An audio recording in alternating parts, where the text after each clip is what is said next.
फरमाया गया कि क़यामत के दिन 3 लोग सबसे पहले जो हिसाब में लाए जाएंगे, सबसे पहले एक शहीद होगा, एक कारी कुरान होगा और एक मालदार आदमी, जिनका सबसे पहले क़यामत के दिन फैसला होने वाला है। वो सबसे पहले हिसाब इन लोगों का होगा। तो रब तबारक व तआला सबसे पहले कारी कुरान को बुलाए, अच्छी आवाज वाले जिनको अल्लाह ने आवाज दी है, नात पढ़ने वाले भी हो सकता है, इसमें बुलाएगा। रब ताला फरमाएगा मैंने तुझे बहुत अच्छी आवाज दी थी, तू बता क्या किया इसका। कहेगा रब तबारक व तआला, ऐ अल्लाह मैं तो तेरा कलाम लोगों को सुनाता था मीठी आवाज में, और लोग मद भरी आवाज को सुनकर मस्त हो जाते थे। तेरा कलाम मैंने जिंदगी भर पढ़ा है। और वो कारी सही जवाब दे रहा है, उसने जिंदगी भर कुरान ही लोगों को सुनाया। तो रब तबारक व तआला फरमाता है क्या तेरे दिल में ये नीयत नहीं थी कि लोग तेरी आवाज को दाद देंगे, तारीफ करेंगे, लोग तेरी वाहवाही करेंगे? कहा। रब ताला फरमाता है जिस चीज के लिए तू ये तिलावत करता था, किरात करता था, वो मैंने दुनिया में तुझे दिला दिया। अब यहां तेरा कोई हिस्सा नहीं, हुक्म होगा इसको जहन्नम में ले जाओ। ये हदीस पाक में। दूसरा मालदार जो बहुत खैरात करता था, लोगों को बहुत देता था, रब ताला उसको फरमाया कि बता मैंने तुझे माल बहुत दिया था, तूने क्या किया? वो कहेगा अल्लाह मैंने सखावत के दरिया खोल दिए थे, जो आता था जिस तरह आता था मैंने सबको दिया है। तूने दिया माल और मैंने खैरात सब किया है। रब ताला फरमाता क्या तू इसलिए नहीं खैरात करता था कि लोग तुझे बड़ा दयालु कहें, लोग तुझे बहुत बड़ा सखी कहें? हाँ, उसके दिल में ये नीयत थी कि लोग उसके सखावत की तारीफ करें। अल्लाह फरमाता है जो तू दुनिया में चाहता था लोगों की तारीफ, वो मैंने तुझे दुनिया में करवा दी। लोगों में तेरा बहुत नाम है कि तू बहुत बड़ा धनी था, गनी, सखी था, लोगों ने बहुत तारीफ की है। यहां तेरा कोई हिस्सा नहीं, उसके लिए भी हुक्म होता है जहन्नम में ले जाओ। तीसरा शहीद है, उसको रब ताला फरमाता है बता मैंने तुझे जवानी दी, ताकत दी, तूने उसका इस्तेमाल कहां किया? वो कहता है अल्लाह मैंने तेरी दी हुई ताकत और जवानी को जिहाद में इस्तेमाल किया, मैं जंगें लड़ी और तेरे नाम पर मैं कुर्बान हो गया, मैंने अपनी जान कुर्बान कर दी। रब ताला फरमाता है क्या तू ये नहीं सोचता था कि लोग तुझे बड़ा बहादुर कहें इसलिए लड़ता था, लोग तेरे ताकत के जौहर मान ले इसलिए लड़ता था? तो उसके दिल में ये नीयत थी। तो रब ताला फरमाता है लोगों ने तेरी दुनिया में बहुत तारीफ की, तेरे बहादुरी की, तो जा तुझे जो कुछ भी दुनिया से चाहिए था वो मैंने दिला दिया, अब यहां सिवाय जहन्नम के कुछ नहीं। कारी कुरान जहन्नम में जा रहा है, सखी मालदार जहन्नम में जा रहा है, शहीद जहन्नम में जा रहा है। किस लिए? सिर्फ इसलिए कि उन्होंने जो यहां काम किए थे वो दिखावे के लिए किए थे, इखलास नहीं था। ये कितनी बड़ी चीज है। आप तो शहीद तक भी नहीं पहुंचे, सखी तक भी नहीं पहुंचे और कारी कुरान तक भी नहीं पहुंचे। वो बहुत बड़े बड़े लोगों की बात कर रहा हूं, उनके अंदर दिखावा आया तो निकल गए जहन्नम की तरफ। इसीलिए मौला अली शेर खुदा करमल्लाहु ताला वजहुल करीम की ये बात मिलती है। एक जंग के दौरान आपने एक जालिम को, एक दुश्मन को लिटा दिया और उसके सीने पे पैर रख करके खड़े हो गए। उसको कत्ल करने ही वाले थे, उसने आपके मुंह पे थूक दिया। हजरत अली ने उसको छोड़ दिया, कहा कि इसको छोड़ दो। वो डर गया कि अब कत्ल के करीब था। ऐसे हालत में तो गुस्सा डबल होना चाहिए। जब आदमी हमारे कंट्रोल में आ गया हो और वो बदतमीजी करे तो गुस्सा डबल होना चाहिए। एक मारने वाला था, अब 4 मारेंगे, और इसको कत्ल करने वाला था बुरी तरह से कत्ल करूं। लेकिन हजरत अली खड़े हो गए। उसने पूछा कि दुनिया में तो ऐसे वक्त में तो जो गालिब आदमी है उसका गुस्सा डबल हो जाता है, तुमने छोड़ क्यों दिया? कहा मैं जो तुझे मार रहा था वो खालिस अल्लाह के लिए, अल्लाह का दुश्मन, तो अल्लाह की दुश्मनी में मेरे सामने आया था तो मैं तुझे मार रहा था। लेकिन जब तूने मेरे मुंह पे थूक दिया, अब मैं कत्ल करता तो कहीं ये ना हो कि मैं इस थूक का बदला लेने के लिए तुझे कत्ल किया। इसलिए मैंने छोड़ दिया। मेरा नफ्स ना आ जाए इसके अंदर, मैं अपनी जात के लिए कुछ नहीं करता। मेरे अजीजों, बहुत सारे अमाल हैं जिनको जाया होने से बचाने के लिए बहुत कुछ हमें तैयारी करनी पड़ती है। बहुत सारे लोग अपने जाहिर को देखें, कभी भी आप ये तसव्वुर ना करें कि लोग क्या कहते हैं। हजरत अबू बकर शिबली रहमतुल्लाह ताला अलैह से पूछा गया, हुजूर पाक सल्लल्लाहु ताला अलैहि वसल्लम का आशिक कौन होता है? बहुत अच्छी बात है, तवज्जो। आपसे पूछा गया, जवाब कैसा देते हैं? हजरत अबू बकर शिबली कहते हैं, जिसको दुनिया पागल कहे और वो अपने महबूब की मोहब्बत में मगन रहे। दुनिया उसको पागल कहती हो और वो अपने नबी की मोहब्बत में मगन है, उसको ये फर्क नहीं पड़ता लोग मुझे क्या कहते हैं। वो आशिक होता है, उसे दुनिया की परवाह नहीं है कि लोग क्या कह रहे हैं, मेरी शक्ल पे क्या कह रहे हैं। अजीजा ने गिरामे वक़ार, बहुत सारी चीजें ऐसी हैं जिसमें हमारी नीयत से हमारे आमाल खराब हो सकते हैं और हमारी नीयत से हमारे आमाल बहुत अच्छे भी हो सकते हैं। इस चीज का हमेशा ख्याल, इसीलिए मैंने कहा शुरू में ये बात रखी, फॉर्मेलिटीज से निकल करके आ जाओ। बहुत सारी चीजें इखलास के साथ अपनी जिंदगी के इन अय्याम को रखो। एक बात और मैं आपको बताऊं, इमाम अहले सुन्नत फाजिल बरेलवी रहमतुल्लाह अलैह की बात याद आती। रमजानुल मुबारका में एतिकाफ में थे, मस्जिद में एतिकाफ में बैठे होते और इफ्तारी के फौरन बाद आपको पान खाने की आदत थी, और घर से जो खाना लाता ले जाता था तो वो 10-12 साल का एक बच्चा था। वो इफ्तारी में खाना तो लाया, एक दिन पान नहीं लाया, लेट कर दिया, तरावी हो गई। और जिसको पान खाने की आदत है इफ्तारी के फौरन बाद, वो हमको तो नहीं है लेकिन पान वाले बेहतर जानते हैं कि तलब शुरू हो जाती है।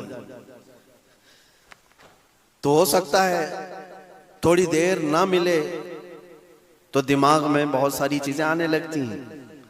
तरावी के बाद वो बच्चा आया पान लेकर के, आप पान तो ले लिए, एक चमाट भी लगा दी कि इतनी देर कहां गया था, तमाचा लगा दिए उसको।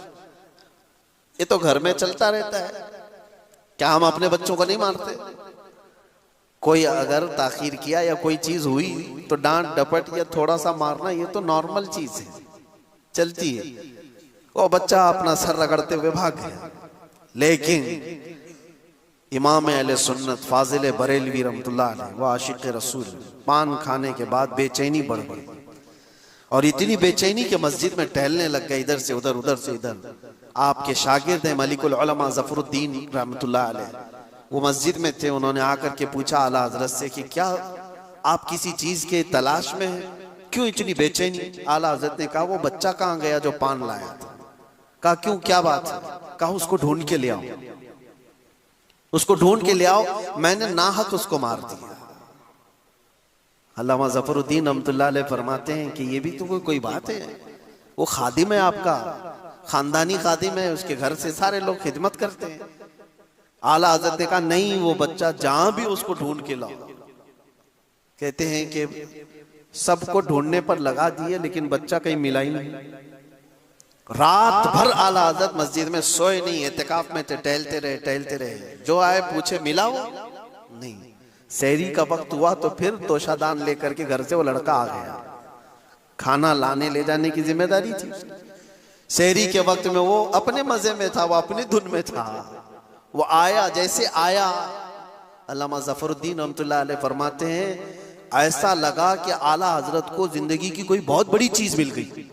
दौड़ते हुए आए, तोशादान उसका उधर रख दिया और उस बच्चे के सामने घुटने टेक करके नीचे बैठ गए। 12 साल का लड़का है और वक्त का मुजद्दिद घुटने टेक कर नीचे बैठ गया है। उसके बाजू पकड़ लिए, कहा कि बेटा कल मगरिब के बाद तेरे पान न लाने पर मैंने तरावी के बाद जो तुझे तमाचा मारा वो मैंने अपने नफ्स के लिए मारा, मेरी जरूरत के लिए मारा, इससे शरीयत का क्या लेना देना? तूने ऐसा कौन सा जुर्म किया था जिस पर इस्लाम सजा दे सकता है? तेरा कोई जुर्म नहीं था, ये सिर्फ मैंने अपने पान के लिए मारा है, क्या तू मुझे माफ कर सकता है? बच्चा क्या समझे, वो अपना हाथ छुड़ाने लगा, बड़े मौलाना छोड़िए, मुझे कोई मसला नहीं। अल्लामा ज़फ़रुद्दीन रहमतुल्लाह अलैह फरमाते हैं, पीछे जो आला हज़रत के बड़े बड़े शागिर्द खड़े थे, उनकी आंखों में आंसू थे। वक्त का इमाम और मुजद्दिद एक बच्चे के सामने माफी मांग रहा है। आला हज़रत ने कहा, कल को बरोज़े क़यामत मुझसे अगर ये सवाल हो गया कि अहमद रजा सिर्फ अपने पान के लिए किसी को तमाचा कैसे लगा सकता है, मैं क्या जवाब दूंगा? वो बच्चा कहने लगा कि ठीक है, मैंने माफ कर दिया। आला हजरत को कह रहा हूं, मैंने माफ कर दिया। आला हजरत ने कहा, बच्चे का इस तरह से कह देना ये काफी नहीं होता। अपने सर से टोपी उतार दी, नीचे रख दी और उस लड़के से कहा, मैंने जैसे तुझे तमाचा मारा था वैसी मुझे भी तू तमाचा लगा। उस बच्चे से कहे, तू भी तमाचा मुझे लगा। वो डर गया। बड़े बड़े उलमा जिसके सामने अदब से बैठते हो, वो आज मुझे कह रहा है कि बच्चा तू तमाचा लगा। वो अपना हाथ छुड़ाकर भागने वाला था, लेकिन उसका हाथ खुद ही पकड़ करके अपने सर पर तमाचा लगवाते। 2, 3, 4 उसके हाथ से जब अपने सर पर तमाचे लगवाए तो उसके बाद कहा, अब मुझे जाकर इत्मीनान हुआ कि मैंने अपने नफ्स के लिए जो किया था अल्लाह ताला उसे मुझे माफ फरमाते। मेरे अजीजों, इसको कहते हैं इखलास, अल्लाह का खौफ। ये फॉर्मेलिटी नहीं है, ये फॉर्मेलिटी नहीं, ये रस्म और रिवाज नहीं है। कौन कर सकता है? कौन कर सकता है? इसीलिए ये वही कर सकता है जिसके दिल में आखिरत का खौफ है। अल्लाह के लिए जो जीता है दुनिया में, वो ये कर सकता है। बाकी लोग क्या कहेंगे, वो जीने वाला तो कभी इन तमाम चीजों के करीब भी नहीं आ सकता। दिखावे के लिए जो जिंदगियां चलती हैं वो कभी नहीं। इसीलिए आपको मैं बात बता दूं, हुजूर पाक सल्लल्लाहु तआला अलैहि वसल्लम के पास एक सहाबी आए, हजरत माइज असलमी, जानते हो, आकर के हुजूर के पास रोने लगे। कहा, या रसूल अल्लाह, मुझे पाक कर दीजिए, मुझे पाक कर दीजिए। हुजूर ने फरमाया, क्या किया तुमने? उन्होंने कहा, मैंने बहुत बड़ा गुनाह किया है, बहुत बड़ा गुनाह किया। हुजूर ने फरमाया, क्या किया है? कहा, बता नहीं सकता या रसूल अल्लाह, बताने से बेहतर मर जाना पसंद करता हूं। तो हुजूर ने फरमाया, बताओ तो सही, क्या गलत काम किए, क्या गुनाह किए? उस गुनाह के एतबार से तुम्हारे लिए मैं बताऊं। तो साहबी ने कहा, कलेजा मुंह को आता है या रसूल अल्लाह, मैंने बदकारी की एक औरत के साथ। हुजूर ने अपना चेहरा फेर लिया। वो सारों कतार रोने लग गए हुजूर के कदमों में गिरकर। ये बात मैं क्यों बता रहा हूं? जिसको कोई जानता नहीं था वो सहाबी हुजूर के पास आकर बता क्यों रहे? एक अमल ऐसा है जो छुप करके किया हुआ था। हुजूर की बारगाह में आकर रोना और बताना कि मुझसे ये गलती हो गई है। क्यों? ये बंदा वही कर सकता है जिसके दिल में आखिरत का खौफ, कि मेरी पकड़ हो गई तो मैं क्या करूंगा। यहाँ अल्लाह के नबी हैं, कुछ तो हो सकता है। उन्होंने ये नहीं देखा कि लोग मुझे अब क्या कहेंगे। हुजूर के दरबार में इकरार जुर्म कर रहे हो, ये नहीं देखा कि लोग अब मुझे क्या कहेंगे। बल्कि हुजूर ने जैसे ही अपना चेहरा फेर लिया, हजारों कतार रोते हुए कहने लगे, या रसूल अल्लाह, अगर आपने चेहरा फेर लिया तो फिर मैं किसके दरबार में जाऊंगा? मैं कहां जाऊंगा अपना चेहरा दिखाने के लिए? तुझसे जो मुंह छुपाऊं तो करूं किसके सामने? क्या किसी और से तवक्को नजर की है? इसी को आला हजरत ने अपने अशार में कहा था, या रसूल अल्लाह, बद हैं तो आपके, भले हैं तो आपके, टुकड़ों पे यहीं के पले हैं, रुख किधर करें? यहीं के टुकड़ों से पले हैं, अपना चेहरा फिर किधर ले जाएं? हुजूर ने क्या पूछा पता है? माइज, होश में बोल रहे हो? कहा, हाँ या रसूल अल्लाह, होश में बोल रहा हूं। तुम्हें पता है इस्लाम में इसकी सजा क्या है? संसार कर दिया जाएगा, पत्थरों से मारकर हिलाक कर दिया जाएगा। उन्होंने कहा, हाँ या रसूल अल्लाह, मुझे मालूम है। जिसको ये मालूम है फिर भी वो जाके बोल रहा हो, उसकी सजा में पत्थरों से मारकर हिलाक किया जा सकता है। जिसको ये मालूम है वो फिर भी छुपा नहीं रहा है, हुजूर के दरबार में आकर बोल रहा है। ये कौन कर सकता है? जिसके दिल में ये खौफ हो अल्लाह का, आखिरत में पकड़ हो गई तो क्या करूंगा? हुजूर ने फरमाया, ये नशे में भी नहीं है, होश व हवास में है, और इस्लामी सजा इसको पता है, उसके बावजूद बोल रहा है। हुजूर ने 3 बार पूछा तो उन्होंने वही जवाब दिया। तो अल्लाह के नबी ने फरमाया सहाबा से कि ले जाओ माइज असलमी को। मदीने की एक पहाड़ी थी, जबल अनम, वहां से उनको नीचे धकेल दिया गया और पत्थरों से संसार किया गया। इस्लाम की सबसे बड़ी सजा है, पत्थरों से मार करके खत्म। लोगों को ये लगता है कि बहुत बड़ा जुल्म, जुल्म नहीं है, ये पाकीज़गी है। और एक बार जिसकी ऐसी सजा होती है पूरा मुआशरा कांप जाता है। क्यों? जिना जो है एक नासूर है, कैंसर की तरह से। एक बार अगर मुआशरे में ये चीज आई तो सबके घर और उनकी बेटियां, उनकी बीवियां भी महफूज नहीं रहेंगी। ये नासूर फैलता चला जाता है, इसलिए इसकी सजा इतनी सख्त रखी गई। जिसकी बेटी का रेप हो जाए, देखो वो क्या कहता है, चिल्लाता है कि नहीं, रेपिस्ट पकड़ा जाए तो उसको जला दो, उसको काट दो, उसको मार दो। वो तो ये मुतालबा करता ही है, आज भी करते हैं, हमारे मुल्क में करते हैं। जो रेपिस्ट पकड़े जाते हैं उनके बारे में क्या कहती है दुनिया, इसको मारो, इसको कत्ल करो, इसको। यही तो इस्लाम चाहता है, जैसे तुम्हारी बेटी की अजमत है वैसे इस्लाम सबकी बेटियों की अजमत चाहता है। संसार कर दिया गया माइज असलमी को, लेकिन ये पूरा वाकया तफसील से है। खुद रसूल पाक सल्लल्लाहु अलैहि वसल्लम उनकी मौत पर रो रहे थे और हुजूर ने फरमाया था, माइज ने ऐसी सच्ची तौबा की, अल्लाह की तरफ से जिब्राइल पैगाम लेकर के आए थे कि अल्लाह ने उनकी तौबा के सदक़े में पूरे मदीने वालों के गुनाह माफ कर दिए। सच्चा दिल था, इखलास था। और उसी वक्त मेरे आका ने फरमाया था, अत्ताइबु मिनज़्ज़ंबि कमल्ला ज़ंब लह, गुनाहों से तौबा करने वाला ऐसे ही हो जाता है जैसे उसने कोई गुनाह ही नहीं किया। ये कब होता है? जब खौफ खुदा से दिल लरस जाता है, इखलास से भरा हुआ दिल फूट करके रोने लगता है अल्लाह की बारगाह में, तो रब तबारक व तआला की रहमतें उस पर बेहिसाब होती हैं। इसीलिए मेरे अजीजों, ये मजलिस जिक्र है, यहाँ पर कोई दिखावा ना करो।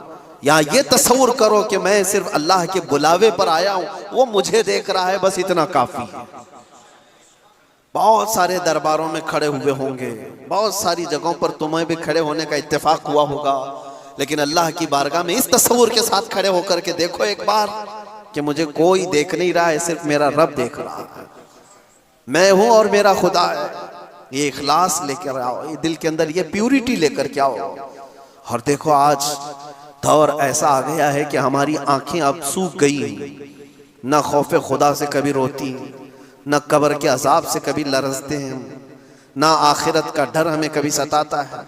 क्या कभी ऐसा हुआ कि तुम्हारे बिस्तर पर तुम्हें बेचैनी हो रही हो? लेकिन बेचैनी हुई होगी दूसरे कामों की वजह से। बेचैनी है आज बिस्तरों पर, लेकिन वो बेचैनी किसकी है? हिसाब मिल नहीं रहा है दुकान का, इसकी बेचैनी है। भाई बेटा बीवी कोई बीमार है, उसकी बेचैनी है।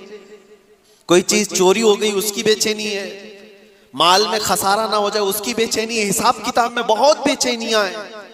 क्या कभी बिस्तर पर इसकी बेचैनी आई कि मुझे सिर्फ और सिर्फ 4x6 की कब्र में लोग दफन करके चले जाएं, उसमें करवट लेने की भी जगह ना हो? वो रात याद करके कि जब लोग मेरी तख्तियां बंद करके मुझे करवट लिटा करके बहुत तंग जगह पर मनो मिट्टी तले दबा कर चले जाएंगे, उस रात को याद करके कभी बेचैनी आई? कयामत के दिन का होलनाक मंजर याद करके कभी बेचैनी आई? दोज़ख की तपती हुई और वहां के सख्त अजाबों को याद करते हुए कभी बेचैनी आई कि कभी मैं पकड़ा गया तो क्या होगा? महशर के मैदान में मेरे ऐब खोल दिए जाएंगे, मैं मुंह दिखाने के काबिल ना रहूंगा। तो ये बेचैनी आई कभी? ये बेचैनी क्यों नहीं आती? हमारी आंखें क्यों इतनी सूख गई हैं? रोते तो हैं हम आप, लेकिन दुनिया के लिए रोते हैं।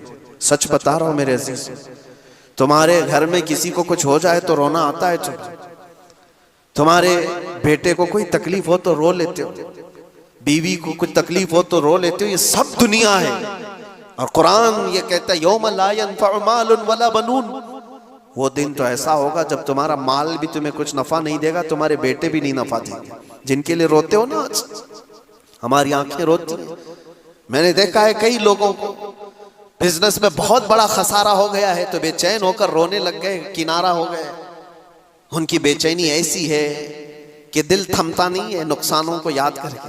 तुम जिस नुकसान पे रो रहे हो, और मेरा मौला फरमाता है ये तुम्हारे किसी काम में नफा नहीं देगा कयामत के दिन। और जिस बेटे के लिए तुम रो रहे हो, बेटे के मुतालिक तो हदीसों में मिलता है, ये तुम्हें पहचानने से भी मना कर देगा, पहचानने से भी मना कर देगा और अपना दामन छुड़ाएगा। तुम जहन्नम में जा रहे हो, बाप जाओ, तुम्हारी नहुसत मुझे नहीं चाहिए। यहाँ तो वो कयामत वाला मंजर तो अभी दुनिया में देखने को मिल रहा है।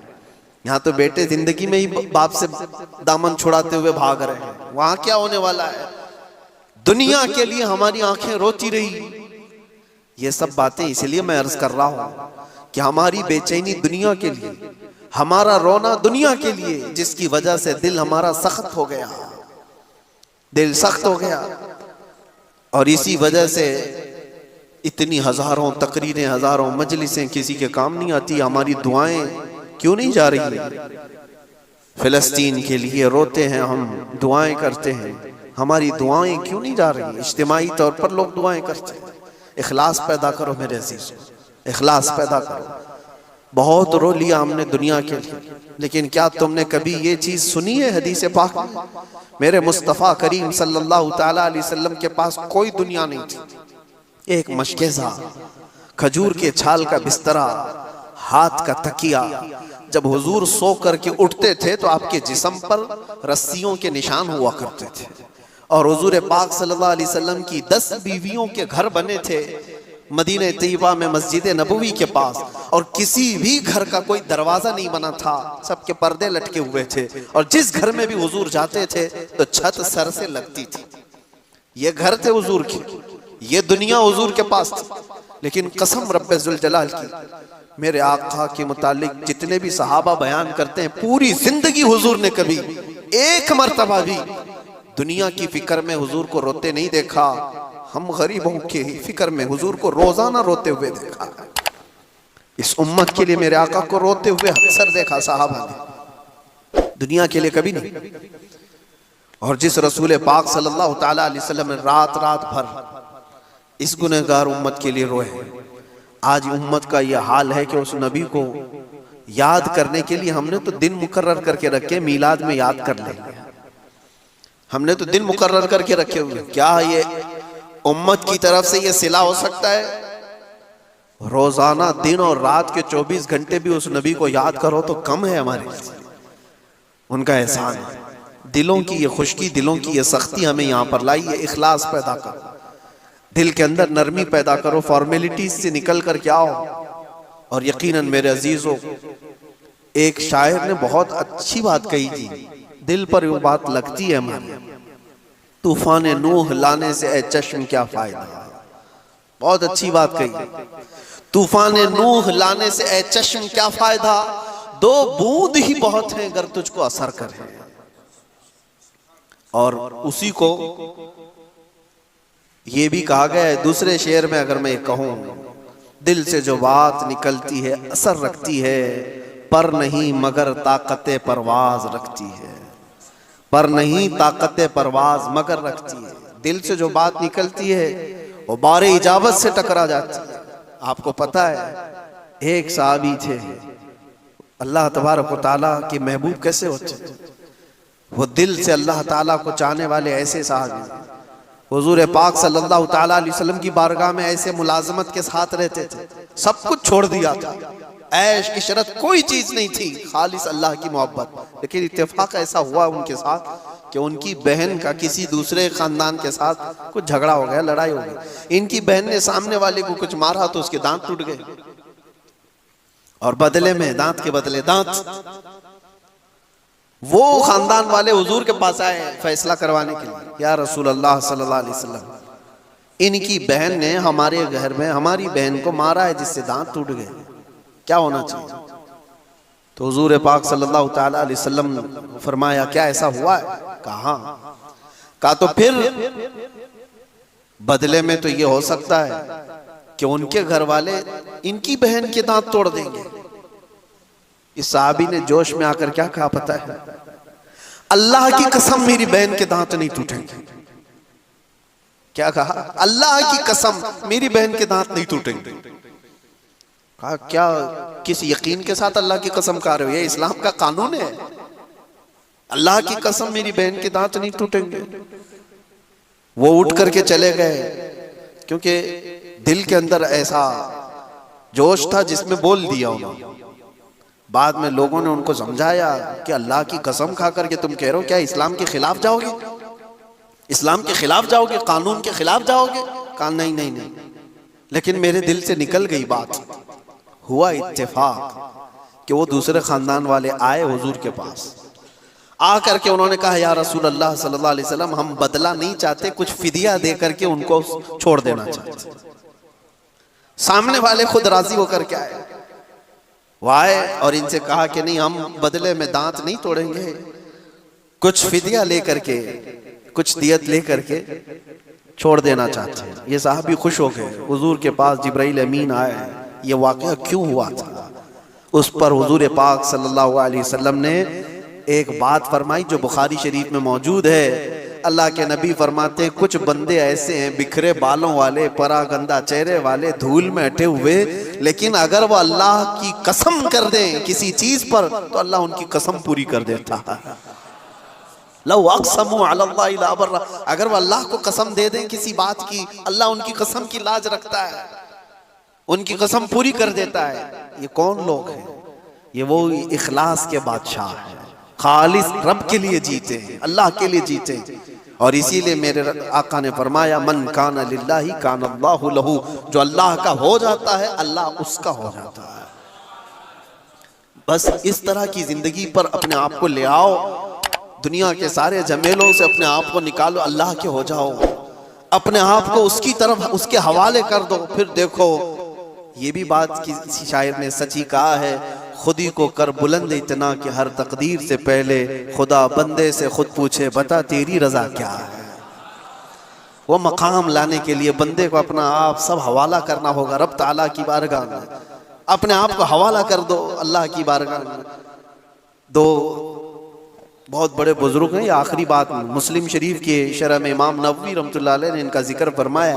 एक रबिया बिन हराश, एक रिबई बिन हराश, दो भाई थे, सगे भाई थे, बड़े मुहद्दिसीन हैं। अल्लाह वाले कैसे कैसे उठे देखो। और दोनों ने बात बात में ये कसम खा ली कि मैं जिंदगी भर, तो कुछ बातें चल रही थी उनकी आखिरत को लेकर। उनके जो बड़े भाई थे रिबई या छोटे थे, उन्होंने कसम खा ली, जब तक मैं जन्नत में अपने आप को नहीं देख लूंगा उस वक्त तक हंसूंगा नहीं। अपने आप पर हराम कर लिया हंसना जिंदगी में। उनके दूसरे भाई ने भी कहा, मैं भी कसम खाता हूं कि जब तक मैं अपने आप को जन्नत में नहीं देख लूंगा हंसूंगा नहीं। कैसे लोग थे, और जिंदगी भर उनको कोई हंसते हुए नहीं देखा, नहीं हंसे। लेकिन अल्लाह तबारक व तआला के लिए जब बंदा कोई चीज छोड़ देता है तो रब ताला उसे तन्हा नहीं छोड़ता। हज़रत रिबई बिन हराश, बड़े बड़े मुहद्दिसीन ने ये बात लिखी है, इंतकाल हो गया उस वक्त तक नहीं हंसे, मौत आ गई तब तक नहीं हंसे। लेकिन लोग उनको जब गुस्ल के लिए तख्त पर लिटाते हैं तब वो हंस पड़े। मौत के बाद तख्त पर जब गुस्ल के लिए लिटाए गए तो उनकी हंसी छूट गई। लोगों ने हंसते हुए उनको देखा भी और सुना भी। कफन पहनाया और दफन किया। उनके छोटे जो भाई थे उनका भी इंतकाल हो गया, उनको हंसते हुए किसी ने नहीं देखा। उनको गुस्ल भी दे दिया गया, कफन भी पहना दिया गया, लेकिन कोई ऐसी अलामत नजर नहीं आई। और कब्र में रखा गया तो कब्र की तख्तियां उनकी बंद की जा रही थी, वो जोर से हंस पड़े। कब्र के अंदर बुजुर्गों से पूछा गया क्या बात थी, तो शारे नबवी शारे मुस्लिम वो कहते हैं, इन दोनों ने जिंदगी में कसम खाई थी जब तक जन्नत ना देखूं हंसूंगा नहीं। एक भाई ने गुस्ल के तख्ते पर अपने आप को जन्नत में देख लिया और दूसरे ने कब्र में सोते ही अपना ठिकाना जन्नत में देख लिया। रब तबारक व तआला ने दोनों को दुनिया में ही दिखा दिया उनका मकाम, और ये भी इसलिए अल्लाह का जो हो जाता है अल्लाह उसका होता है। और उसका वादा है मेरे अजीजों, उसका वादा है। रब ताला फरमाता है मेरे बारे में तुम जैसा गुमान करोगे मैं तुम्हारे साथ वैसा सुलूक करूंगा। तुम अगर एक बालिश्त आगे बढ़ते हो रब ताला की रहमत एक कदम आगे बढ़कर तुम्हारी तरफ आती है। कोई चल करके आए तो ये हदीस कुदसी में अल्लाह फरमाता है मैं दौड़ करके उसको थाम लेता हूँ। बहुत दौड़ के उसको थाम लेता हूं, यहां तक कि बंदा मेरी याद में अपने आप को ऐसा फना कर देता है, तो फिर बोलता जब वो है तो जुबान उसकी होती है, कलमे मेरे होते हैं, पकड़ता जिससे है हाथ उसका होता है, पकड़ मेरी होती है, चलता है तो कदम उसके होते हैं, चाल मेरी होती है। रब ताला ये फरमाता है बंदा जब मेरे लिए होता है उसका मैं हो जाता हूँ। अपनी जिंदगी को यहाँ तक ले आओ इखलास और प्यूरिटी के साथ कि हम न रहें, अल्लाह के हो जाए। कोई भी हो अपने आप को जब फना करता है तो उसका रंग उसके ऊपर जाहिर होता है। इसीलिए बुजुर्गों ने फरमाया, कई बुजुर्गों को देखा गया है मौत से पहले उनकी जुबान बंद हो गई, लेकिन दिल से उनकी सदाएं अल्लाह अल्लाह की आती थी, लोग सुनते भी थे। क्यों? दुनिया में जो जिंदगी भर अल्लाह के लिए जिक्र करता रहा, उसकी जुबान बंद हो जाए तो उसका दिल अल्लाह अल्लाह करता है, अल्लाह उसका हो जाता है। रब तबारक व तआला हम सबको इखलास की दौलत अता फरमाए, प्यूरिटी जो हमारे लिए बहुत ज़रूरी है, दिखावे और रियाकारी से अल्लाह हमारी हिफाजत फरमाए। हम जिन महफिलों में शिरकत करना चाहते हैं वो अपने दिल को पाक करने के लिए और इखलास के लिए, इसीलिए उस दिन भी मैंने ताकीद किया था, मस्जिद में आने जाने के वक्त हमारे लिए कोई खड़ा ना हो। ताजीम, अकीदत, मोहब्बत सब अपनी जगह पर, लेकिन यहाँ बंदा आता है तो खालिस अल्लाह के लिए आता है। अपना कॉन्सेंट्रेट, अपना मरकज़ तवज्जो अल्लाह की तरफ रखो। खुद मेरे आका सल्लल्लाहु तआला अलैहि वसल्लम की हदीस है, हुजूर ने फरमाया जो बंदा ये चाहता है कि लोग उसके लिए खड़े हों, जो ये तमन्ना रखता है, हुजूर फरमाते हैं वो जहन्नमी है। उसके अंदर गुरूर होगा, उसके अंदर तकब्बुर होगा। हमारे अंदर ये ख्वाहिश ना हो, लेकिन लोग इज्जत करते हैं, मोहब्बत करते हैं, उसके भी कई मकामात होते हैं, जगह होती है। हुजूर सरकार मुफ्ती आज़म हिंद रहमतुल्लाहि तआला अलैह नमाज पढ़ रहे थे, आपके खलीफा हैं, वो खुद भी बहुत बड़े आलिम दीन हैं, वो पंखा झल रहे थे, गर्मियों के दिन थे, पसीने आ रहे थे, सलाम फेर कर सरकार मुफ्ती आज़म हिंद रहमतुल्लाहि तआला अलैह जलाल में आए, बहुत गुस्से में थे। कहा अपने उस खलीफा से, कहा तुम्हें खबर नहीं कि मैं अल्लाह की इबादत में हूँ, और अल्लाह की इबादत करने के वक्त बंदे को कोई और दूसरा उसकी खिदमत करे, ये कब ज़ेब देता है? बंदा पूरा आजिज़ी के साथ अल्लाह की इबादत करे, फिर वो बंदा कैसा जो खुद दूसरों से अपनी बंदगी करा रहा हो। गुलाम हो तो पूरा गुलाम। इसीलिए बारगाह मुस्तफ़ा सल्लल्लाहु तआला अलैहि वसल्लम में मेरी तो आदत है ये, जब भी मैं हाजिर होता हूँ तो मैं खुद ये कैफियत बनाना चाहता हूँ कि लोग मुझे न पहचाने, इसलिए कि हम वहाँ लोगों में पहचान बनाने के लिए नहीं जाते, हुजूर के दरबार में अपना नाम लिखवाने जाते हैं। लोग पहचाने, उस बड़े दरबार में भी लोग क्या करते हैं, बहुत जगहों पर मैंने ये महसूस किया, लोगों को जगह की अहमियत का सबसे पहले अंदाजा होना चाहिए कि कहाँ क्या चीज करनी है। सरकार गरीब नवाज रज़ियल्लाहु तआला अन्हु के आस्थाने पर हैं, हुजूर गौसे पाक के आस्थाने पर हैं बगदाद में या मदीने शरीफ में, तो वहाँ ये कैसे कि हमारे लिए लोग भीड़ लगाएं, हमारे हाथ पैर चूमें, हमारी इज्जत करें? नहीं, आपको ये देखना चाहिए हम बादशाहों के दरबार में और उनकी तरफ हमारी तवज्जो होनी चाहिए, न ये कि वहां जाने वाले हम जैसे गुलामों के लिए भीड़ लगी। खास तौर पर मैं ये ताकीद करता हूं, और मैं इन तमाम चीजों को पसंद नहीं करता कि हमारे नामों का ऐलान हो। अभी ये महफिल में कौन है जो नहीं जानता है?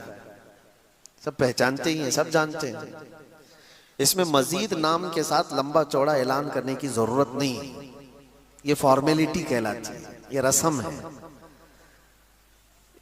इस रस्म से और इस रिवाज से बाहर निकलकर इखलास में आना। हम डायरेक्ट बयान करेंगे और लोग डायरेक्ट सुनेंगे, और जब किसी को बहुत देर से इंतजार होता है तो किसी और से पकना भी नहीं चाहते, होता है। तो हालात वगैरह सारी चीजों को मद्देनजर रखना चाहिए। ये सब मजलिस के आदाब मैं आपको बता रहा हूं, मजलिस के आदाब।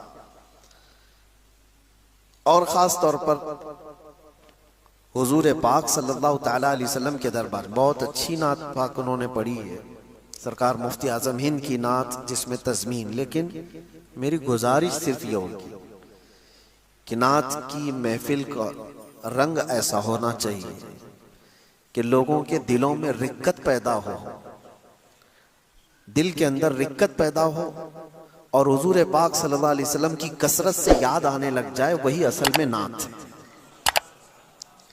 वरना फिर वही फॉर्मेलिटी हो जाएगी, सिर्फ रस्म हो जाएगा। अल्लाह ताला ने आपको आवाज अच्छी दी है, नात शरीफ पढ़ो, खूब पढ़ो, लेकिन हमेशा इस बात की ख्वाहिश रखो कि ठंडे माहौल में। अच्छा, एक बात मैं ये भी बताता, सिर्फ इन्हीं के लिए नहीं, दूसरे सारे लोगों के लिए, आपकी पूरी नात में भी, पूरी नात पढ़ने के दौरान में एक बंदे ने भी सुभान अल्लाह नहीं कहा तो आपको कुछ फर्क नहीं पड़ना चाहिए। सुभान अल्लाह तस्बीह है, वो पढ़े तो उसको सवाब है, नहीं पढ़े तो कोई हरज नहीं। आपका मकसद नात पाक का ये हो, ये पूरा मजमा हाथ उठा के बोले, दो हाथ उठा के बोले, खड़े होके बोले, कुछ फर्क नहीं पड़ने वाला है कितनी मर्तबा ये बोले। मकसद ये हो कि ये पूरा मजमा ना भी बोले, एक बार मेरे मुस्तफा ने मुस्कुरा दिया, तुम्हारी नात वसूल हो गई। जिंदगी भी वसूल है, आखिरत भी वसूल है। मकसद ये हो कि मैं नात पढ़ रहा हूं। मुझे आपको बताता हूं, ये 80 की दहाई की बात है, मैं तकरीर नहीं कर रहा हूं, ये मजलिस की चीजें बता रहा हूं। 1980 के पहले की मैंने पढ़ा था, मेरे वालिद गिरामी के पास एक रिसाला था, उसमें शायर थे, उनका नाम याद नहीं आ रहा है। मजलिस इसी तरह की महफिल मीलाद थी और वो नात गुनगुना रहे थे। नात गुनगुनाते हुए महफिल में उन्होंने ऐसी रिक्कत तारी कर दी। रिक्कत तारी करने का मतलब ये नहीं है कि जोश में लोग जो है तालियां बजाने लगे, वो रिक्कत नहीं होती।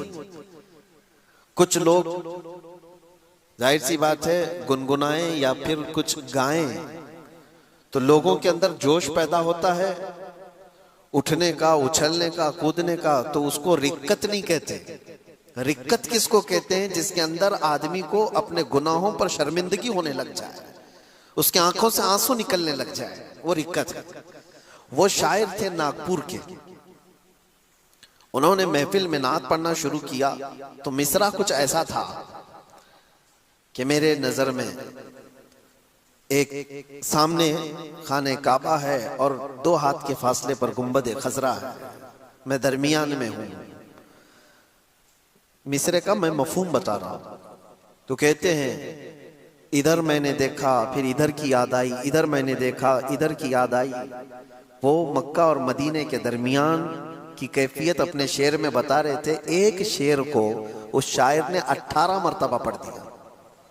वो आंख बंद थी उस शायर की, और महफिल कोई ऐसी ऐरे गैरे की नहीं थी, उलमा थे महफिल में, उलमा मौजूद थे। और किसी ने कुछ नहीं कहा कि एक ही शेर ये पढ़ता जा रहा है, पढ़ता जा रहा है। लेकिन मेरे अजीजों, कुछ शेर ऐसे हैं, कुछ शायर ऐसे जिनसे एक शेर 2 बार सुनने को भी दिल नहीं करे। कुछ वो जो 18 बार पढ़े तो भी किसी को फर्क नहीं पड़े, सुनते जा रहे। एक साहब ने मजलिस में ये ख्याल किया कि ये कितनी देर से पढ़ा जा रहा है, एक ही शेर पढ़ रहा है, एक ही शेर पढ़ रहा है। अल्लाह अकबर, मैं आपको बताऊं, वो पकड़ने के लिए गए उनको, वो आंख बंद करके, भाई तुम्हें हुआ क्या है, आगे तो बढ़ो। वो शायर को पकड़ने के लिए जैसे ही गए, वो शायर गिर गया नीचे गिर गए। लोग आए उठाने के लिए तो उनका इंतकाल हो चुका था। एक नात की महफिल वो भी है, वो मक्का और मदीने के दरमियान किस तसव्वुर में खो गया मालूम नहीं। और हुजूर पाक सल्लल्लाहु ताला अलैहि वसल्लम को देखने की तलब इतनी बढ़ती चली गई, बढ़ती चली गई, उनको होश भी नहीं था कि वो पढ़े जा रहे, पढ़े जा रहे हैं। मैं कहता हूँ जिंदगी, खैर ये चंद बातें थी, मैं अपनी महफिलों में तो कम से कम इसकी इस्लाह कर सकता हूँ। बाकी मैं बहुत जलसे कर चुका, थक भी चुका हूँ, बड़े बड़े जलसे, बड़ी बड़ी कॉन्फ्रेंस, लेकिन अक्सर जगह मैंने ये देखा कि फॉर्मेलिटीज है, सब एक बंधा बंधाया हुआ रस्म है जिसको लेकर के लोग चल रहे हैं। मेरे अजीजों, मैंने महसूस किया है 1 लाख का मजमा आया हुआ, ऐसे भी प्रोग्राम मैंने देखे 1-1 लाख लोग मौजूद हों, लेकिन महसूस ये होता है कि उस बहुत बड़े 1 लाख के प्रोग्राम से ये मस्जिद की महफिल कई दर्जे ज्यादा बेहतर है। लोग कुछ हासिल कर रहे हैं, कुछ तवज्जो के साथ सुन रहे हैं। ये मस्जिद, ये पाक जगह, वजू के साथ बैठे हैं। जलसों में कितने तो गुटखा खाते ऐसे ही खड़े रहते हैं।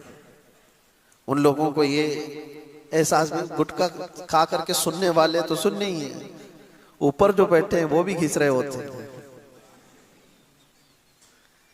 खैर, किसी का मजाक करना नहीं है, लेकिन बताना सिर्फ ये है कि सब फॉर्मेलिटीज हो रहे हैं, हमें इससे निकलना है। ये फॉर्मेलिटीज, ये रस्म और रिवाज दीन में न करो, यहां से निकल आओ।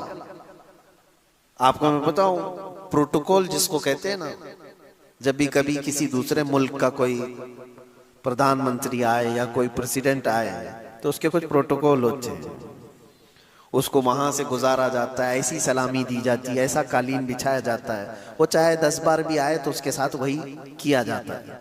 ये सब क्या है? ये फॉर्मेलिटीज है और ये पूरे बंधे हुए रस्म है हर मुल्क के। ये सब सियासी एतबार से चल सकता है, लेकिन ये दीन है और अल्लाह से करीब होने के लिए बंदा आता है तो यहाँ ज्यादा से ज्यादा फोकस इस बात पे करें कि हम लोगों को अल्लाह से कैसे करीब कर सकते हैं। फॉर्मेलिटीज से निकलो, दिखावे से निकलो, रस्म और रिवाज से निकलो। एक बुजुर्ग है इमाम गजाली रहमतुल्लाह ताला अलैह, फरमाते हैं 30 साल तक, तवज्जो देना मेरी इस बात पर, 30 साल तक उनकी जमाअत से नमाज कभी छूटी नहीं।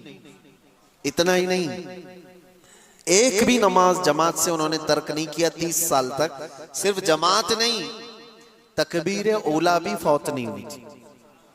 तकबीर ओला किसको कहते हैं? इमाम जो सबसे पहली तकबीर बांध रहा है, उस वक्त वो हाजिर थे, वो तकबीर भी उनकी 30 साल में कभी छूटी नहीं थी। जमात से नमाज तो हो सकती है, पहली रकात छूट गई है, दूसरी में गए तब भी उसको कहेंगे जमात से नमाज हो गई। लेकिन जिस बुजुर्ग की बात मैं कर रहा हूं, 30 साल तक उनकी पहली तकबीर भी इमाम के साथ छूटी नहीं थी। लेकिन एक बार ऐसा हुआ, मगरिब की नमाज में आए तो इमाम साहब रकात बांध लिए थे और उनको पहली सफ में जगह नहीं मिली, थोड़ी सी ताखीर में आए। 30 साल के बाद की बात कर रहा हूं, पहली बार ऐसा हुआ, रकात नहीं छूटी पूरी, बस पहली तकबीर छूटी, इमाम की क़िरात शुरू हो गई थी, इनको तीसरी सफ में जगह मिली। वो वापस चले गए, घर चले आए, घर में आकर नमाज अदा कर। क्यों? फिर इशा में नहीं आए, इशा में नहीं आए या मगरिब में जो वापस चले गए, तो दूसरे दिन बहुत बड़ी खबर है ये किसी के लिए जो 30 साल का पाबंद हो नमाज, वो आज कहां गया, ये सबके लिए खबर बन जाती है, न्यूज बन जाती है। इमाम गजाली फरमाते हैं उस जमाने में एक और बड़े बुजुर्ग थे, उनको खबर मिली कि वो तो कल मगरिब में आकर के वापस चले गए और ईशा में आए भी नहीं, तो कहे कि वो खुद चल करके आए उनके घर पर। कहा क्या हुआ, क्या है आपको? सुना कि आप मगरिब में आए भी थे और वापस चले गए और फिर ईशा में नहीं आ पाए। उन्होंने कहा बात इतनी थी, 30 साल से मैंने नमाजों की पाबंदी की, तकबीर ओला भी मेरी फौत नहीं हुई। मगरिब में जब गया तो इमाम तकबीर बांध चुके थे, क़िरात शुरू हो गई थी, मुझे तीसरी सफ में जगह मिली, मैं वापस आया। कहा क्यों?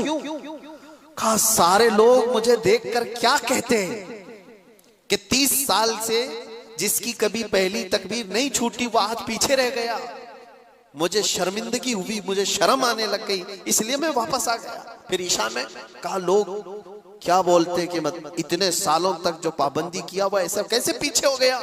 तो उस बुजुर्ग ने कहा, ये तू पूरे 30 साल की नमाजें वापस कज़ा कर, इसलिए कि तू 30 साल तक लोगों के लिए नमाज पढ़ता रहा। लोग क्या कहेंगे इसलिए नमाज पढ़ता रहा। उन्होंने कहा कि जा तू वापस 30 साल की नमाज कज़ा कर ले, जो तू एक भी तकबीर उला छूटे बगैर जो पाबंदी कर रहा था। बहुत रोए, बहुत रोए। कहा कि ये तुम्हारे दिल में ख्याल कैसे आया कि लोग क्या कहेंगे।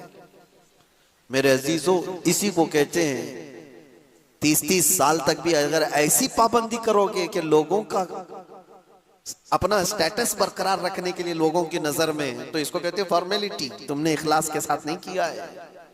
और अल्लाह तबारक व तआला को सबसे नापसंद चीज है ये, सबसे नापसंद चीज है। और इसको कुरान ने कहा है ये मुनाफिकीन की आदत है, मुनाफिकीन की आदत। युराऊन अन्नास, अल्लाह ताला फरमाते हैं लोगों को दिखाने के लिए करते हैं सब। अल्लाह ताला इन तमाम चीजों से हमें बचा है, इन तमाम चीजों से बचा है।